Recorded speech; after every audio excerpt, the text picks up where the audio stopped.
It is a January morning in 1909, and you step outside into fresh snow. There is a line of tracks across your yard. Hoofprints. Two of them, walking upright. They cross your fence, not around it, but over it. They run up the wall of your barn, across the roof, and stop at the very edge. Like whatever made them simply opened its wings and left. Welcome to the Horror Hub. Today's monster, the Jersey Devil. Deep in southern New Jersey, there is a forest of scrub pine and black water called the Pine Barrens. 1,000,000 acres. People have wandered into it and never come out. And for almost 300 years, the people who live around it have agreed on one thing.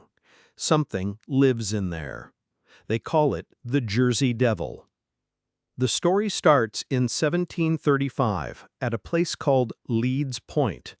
A woman remembered only as Mother Leeds already had 12 children and no money to feed them.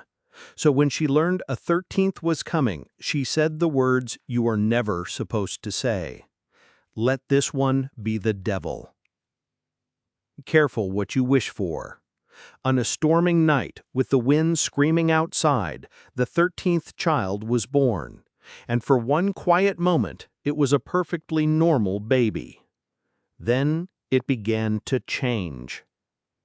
Its little body stretched and grew, its face pulled out long into the head of a horse or a goat, its arms twisted into claws, and from its back unfolded a pair of leathery bat wings. It opened its mouth and it screamed. Then it turned on the room, beat those wings once, flew straight up the chimney, and vanished into the pines. Mother Leeds' cursed 13th child was finally home, and it has never left. For the next 150 years, the devil became the thing the Pine Barrens was afraid of. Livestock found dead in the morning, strange screams out past the tree line, tracks that no animal on earth could leave. Even famous men swore they saw it. They say a brother of Napoleon and a hero of the United States Navy both claimed to see it. It was a good, scary local legend. And then in 1909, it walked right out into the daylight. The week of January 16, 1909, the Jersey Devil stopped being a bedtime story. It started with the tracks, miles of hoofprints in fresh snow across whole counties, over rooftops, ending at solid brick walls. And then people started seeing it, not one or two people, roughly 1,000 reports in 7 days. Police officers, trolley drivers, a postmaster, whole families at their windows. Schools closed, factories let their workers stay home, armed posses walked the woods. An entire corner of America genuinely believed a monster was loose. And for 1 week, it was. So where does a monster like that actually come from? Here is the part they leave out around the campfire.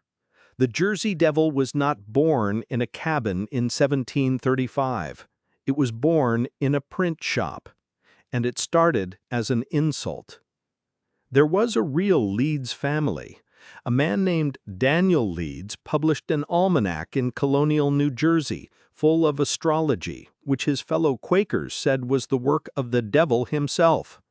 They branded him a harbinger of Satan, and by strange luck, the family crest even had dragons on it, with bat wings and clawed feet. Then his son Titan took over the almanac and picked a fight with a young rival publisher, a man named Benjamin Franklin. Franklin, as a joke, printed a prediction of the exact day Titan Leeds would die. When the day passed and Leeds was still alive, Franklin insisted he must be a ghost, still writing from beyond the grave. The whole colony started laughing about the Leeds devils. The monster was a printed insult that simply never died. And that famous week in 1909, a good part of it was a con. A Philadelphia showman named Norman Jeffries ran a dying little museum, and he needed a crowd badly. So while the whole region was already terrified out of its mind, he announced that he had captured the Jersey Devil. And people lined up. What they paid 10 cents to see was a kangaroo. A real kangaroo painted with green stripes, wearing fake bronze wings and a set of claws glued onto its feet. Jeffries confessed the whole thing years later.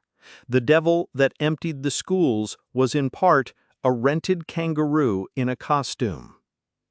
So there it is. The Jersey Devil was invented to smear a family, and then cashed in with a kangaroo. Case closed. Except 1,000 people still saw something in that snow. The monster was never real, but the fear absolutely was. And that is the part that should keep you up at night. It never needed to be real. It only ever needed all of us to believe. Subscribe. New monster every week. And keep one eye on the tree line.